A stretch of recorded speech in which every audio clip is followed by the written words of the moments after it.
चलिए मुलाकात हुई क्या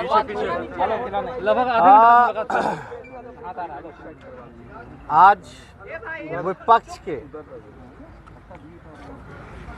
CPI, CPM, CPI-ML, Congress party और आरजेडी पार्टी के मेंबर जो हैं, नेता जो हैं, हम लोगों ने, जैसा कल आपको बताया गया कि मुख्यमंत्री जी से समय हम लोगों ने मांगा है, तो मुख्यमंत्री जी से हमारी मुलाकात हुई। आप लोग सब लोग जानते हैं कि लड़ाई लड़ने के बाद नीट का जो 14,000 सीटें जो केंद्र सरकार जो खाई हुई थी, केंद्र सरकार को झुकना पड़ा, फैसला वापस बदलना पड़ा। हम लोगों की मांगे जो थी, हम लोग इसके लिए सड़क पर भी उतर के संघर्ष किए थे कि जातीय जनगणना में पिछड़े अति पिछड़ों की भी गिनती हो। कुत्ता, बिल्ली, पेड़ पौधे, हर धर्म, SC ST सबका जो है गिनती होता है, लेकिन और अन्य जातियों का क्यों छोड़ा हो जाए? ये होना चाहिए गिनती। इस सिलसिले में क्योंकि 2 बार बिहार विधानसभा, गौर कीजिएगा, 2 बार बिहार विधानसभा ने सर्वसम्मति से सब दल के, बीजेपी भी इसको पास किया था। 2019-2020 2 बारी लगभग हम लोगों की मांग पर पास हुआ और केंद्र सरकार को हम लोगों ने प्रस्ताव भेजा। लेकिन कुछ दिन पहले अभी पार्लियामेंट में साफ तौर पे केंद्र सरकार ने लिखित रूप से मना कर दिया।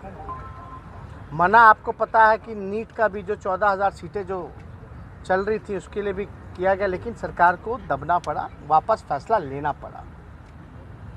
तो हमारा फर्ज बनता था कि जब बिहार में सब दल के लोग सर्वसम्मति से बिहार विधानसभा से पारित कर रहे हैं, तो हमारा महत्व क्या रह जाएगा?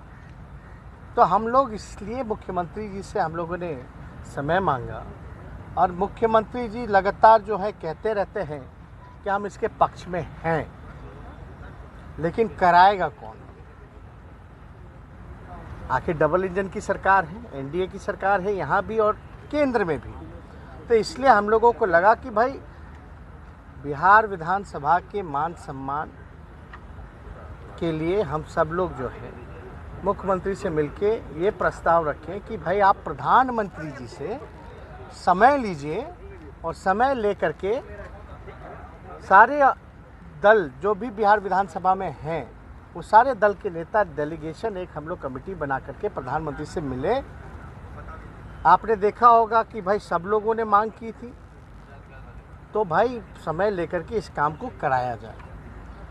मुख्यमंत्री जी से जब बात हुई तो मुख्यमंत्री जी ने कहा कि हम इसके पक्षधर हैं, और आज उनको दिल्ली जाना है, दिल्ली से लौटेंगे तो वो 2 तारीख को जो है वो भी चिट्ठी लिख करके प्रधानमंत्री जी को मिलने का समय मांगेंगे। और ये भी हमने कहा दूसरे प्रस्ताव में, अगर मिलने का समय नहीं मिल पाता है तो इसमें हमने उदाहरण भी दिया कि जैसे कर्नाटका राज्य ने अपने खर्च पर गिनती जनगणना कराई है, तो आप बिहार सरकार भी घोषणा करें कराने की। तो मुख्यमंत्री जी को जब ये बात हमने रखा तो मुख्यमंत्री जी को इस चीज़ के बारे में जानकारी नहीं थी, कर्नाटका सरकार के बारे में। तो उन्होंने हमारे बयान पर जो है वो कागज़ वगैरह डॉक्यूमेंट मंगाया कि कैसे गिनती हुई है।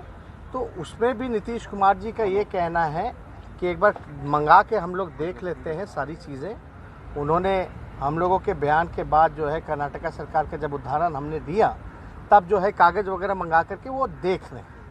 जब वो आ जाएगा, अगर नहीं मिलने का केंद्र सरकार मना करती है तो मुख्यमंत्री जी जैसे कहा कि इसमें लीगल उगल क्या होगा वो दिखवा लेंगे। तो इसलिए ये बात जो है आज चर्चा में मुख्यमंत्री जी के साथ हम सभी दल के लोगों के विस्तार रूप से हुई। ये हम लोगों की मांग रही है शुरू से। आपको भी पता है, लालू जी इसी कड़े धूप में सड़कों पर भी निकले थे, और सर्व दल के लोग यहाँ जितने लोग खड़े हैं, महबूब भाई हैं, अजय भाई हैं, अपने कांग्रेस के अजीत जी हैं, सब लोग हम लोग जो हैं मिल कर के इस बात के लिए हम लोगों ने सड़क पे भी लड़ाई लड़ी है, सदन में भी सर्वसम्मति से पास किया है। और ये हो जाने से आखिर पता होगा तभी ना बजट में आप उनके जन कल्याण के लिए आप अलग से प्रोविज़न रखिएगा, अलग से योजना बनाइएगा। तो ये जानकारी तो होनी ही चाहिए, और ये जानकारी केवल सरकार को ही नहीं होनी चाहिए बल्कि बिहार के या देश के नागरिकों को भी जानकारी होनी चाहिए कि आखिर किसकी कितनी आबादी है। क्योंकि आप देखिएगा जानवरों की गिनती होती है, अलग अलग जानवरों की गिनती होती है, पेड़ों की गिनती होती है, हर धर्म में है उसकी गिनती होती है, SC ST की होती है।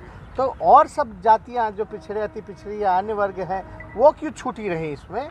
इसमें तो सबको जानने का अधिकार है, और उसी हिसाब से इनके विकास के लिए, इनके उत्थान के लिए योजनाएं बनेंगी। उसी हिसाब से प्रोविज़न बजट का तो पैसा है एलोकेट किया जाएगा और अलग से योजनाएं चला करके इनका जन कल्याण होगा। इसलिए तेजस्वी जी